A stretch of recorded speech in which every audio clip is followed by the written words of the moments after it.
During my lifetime, I have seen the Japanese army in these forests and the killing of innocent people during martial law. Then logging and roads came to our forest land. This was the worst time. Everything was destroyed. The mountains were turned into pieces and the sacred places were bulldozed. They selfishly took the trees for themselves. The spirits of the land are angry, and now we are the ones left behind to suffer the consequences.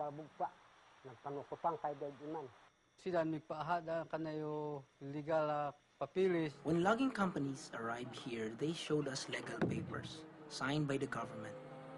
So we couldn't do anything to stop the destruction. They forced their way into our area with weapons and private armies. So our leaders were not able to stand up and directly challenge them. Those of us who tried to resist the logging companies were either murdered or criminally charged as enemies of the state.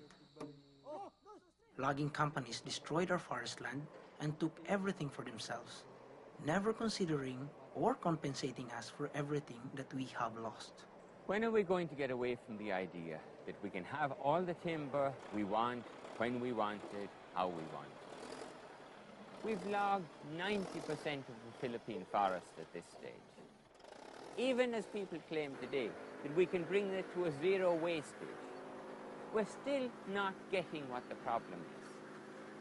We are wasting 99% of the real resources of the forest when we log it out. And yet today we are still cutting the remaining trees that are there so that we can plant exotic species that are no real compensation for the richness of the forest. We're not getting it. Mainstream society is not understanding what its relationship with the environment has to be. The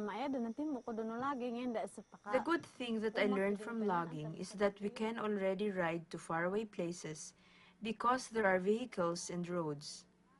But the bad thing I learned was that if the forests and the headwaters in the uplands are destroyed and farmed, then the lowland areas downstream will lose their supply of water. Even the waters here in the uplands will dry up. So what would happen to the water supply downstream? What I want is to protect the trees in the uplands within the headwater area so the flow of the water will not be affected for a long, long time. Lumad cultural communities in the uplands have been adversely and directly affected by logging and subsequent deterioration of the surrounding natural environment. Following in the wake of logging in the uplands of Mindanao was a continuous and escalating number of migrants, poor and landless people from lowland areas in the central Philippines, bringing further changes which have significantly reshaped the culture, life, and natural environment of the Lumad.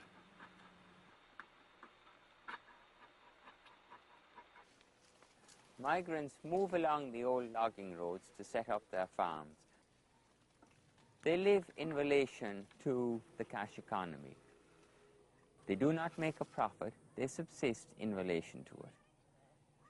While on the other hand, the Lumad live along the edge of this cash economy and up the mountain slopes. They subsist in relation to the forest.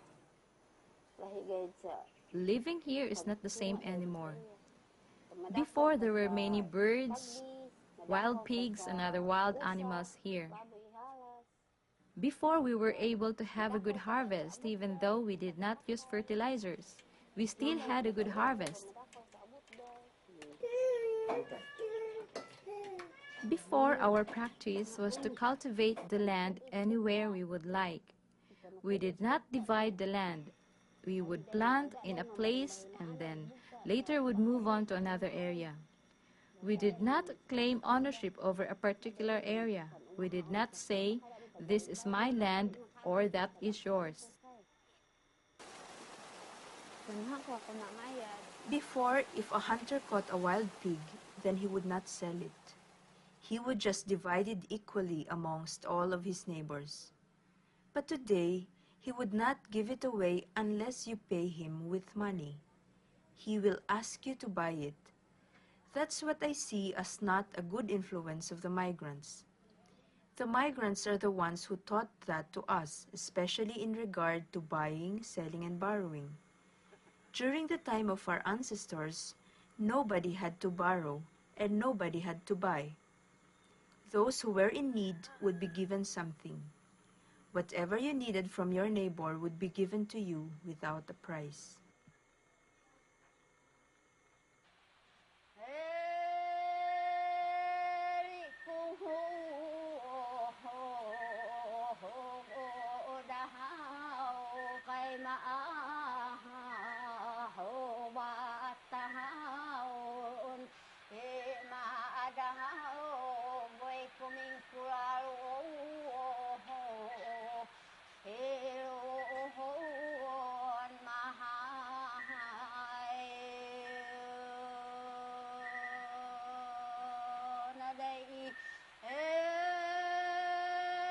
Isaha anag-alud sa kaog, subuan na natag, mambuhong linahag, tumimpagan pablikan, tanimpagan tuho, Bulahasan ngayawahag pitasang kuwanahot butawanan ko sa idagam aon.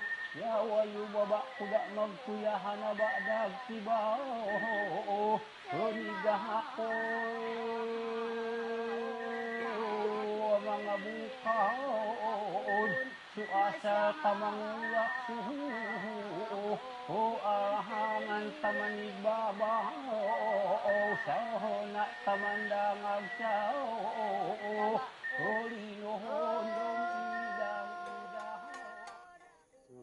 We are asked about our traditions and our history, but our limitation is that we can only convey what has been told to us by our ancestors, which is also limited because they were only able to tell us what was passed on to them, and so on into the past. In between, there have been many things which have been forgotten or unspoken. If we were able to know everything, then we could tell them everything, including how the earth was created. Then we would have something to say. Where the environment is degraded, the culture is already degraded. Cultural degradation occurs before environmental degradation. Now, when this degradation reaches rock bottom, there is the potential within the human spirit to regenerate the culture, and within this is the potential to regenerate the environment. It is impossible to separate culture and environment.